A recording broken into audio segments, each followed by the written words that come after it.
विद्यार्थ्यांच्या मध्यान्ह भोजनामध्ये 12 नव्या पाककृतींचा समावेश करण्यात आलाय। व्हेज पुलाव, मसाले भात, मटार पुलाव, गोड खिचडी, नाचणी सत्व या सगळ्या पाककृतींचा समावेश करण्यात आलाय।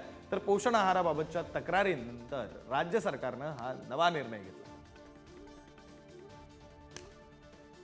वेगवेगळ्या पाककृतींचा समावेश हा शालेय विद्यार्थ्यांच्या मध्यान्ह भोजनामध्ये करण्यात आलेला आहे। खरं तर या संदर्भातली काहीशी तक्रार करण्यात आली होती आणि त्यानंतर हा निर्णय घेण्यात आलेला आहे। प्रतिनिधी जितेंद्र शिंगाडे आपल्यासोबत फोन लाईनवरून जोडले गेलेले आहेत।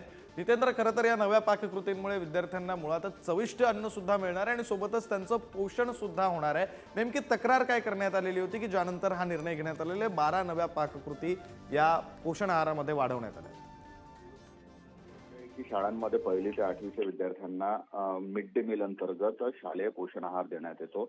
या पोषण आहारामध्ये जे होतं आतापर्यंत खिचडी किंवा जो रवा मिळतो तो त्याचा समावेश करण्यात आला होता। डाळ किंवा खिचडी किंवा तांदूळ मात्र जे विद्यार्थ्यांसाठी आवश्यक असलेलं पोषण आहार आहे, त्यांच्या वाढीसाठी आवश्यक असलेला जो प्रथिने असतील किंवा इतर जे पोषक तत्व असतील त्याचा पूर्ण त्याचा पुरवठा होत नव्हता आणि त्या अनुषंगाने आता मोठ्या प्रमाणात आता जे आहे ते 12 पाककृतींची आहे ती आता यात समावेश करण्यात आले, ज्यामध्ये अंडा देखील आहे। अंडी ही याआधीही त्या मिड डे मील मध्ये टाकण्यात आलेलं होतं, मात्र आता जे आहे त्यानुसार आता विविध प्रकारचे पुलाव असतील किंवा उष्मांक जो विद्यार्थ्यांना आवश्यक असलेल्या विद्यार्थ्यांच्या पूर्ण शरीरासाठी किंवा बौद्धिक क्षमतेसाठी आवश्यक असलेलं जे उष्मांक असेल आणि प्रथिने असतील किंवा इतर पोषक तत्व असतील त्या अनुषंगाने आता या 12 नव्या पाककृतींचा समावेश मिड डे मील मध्ये करण्यात आलेला आहे।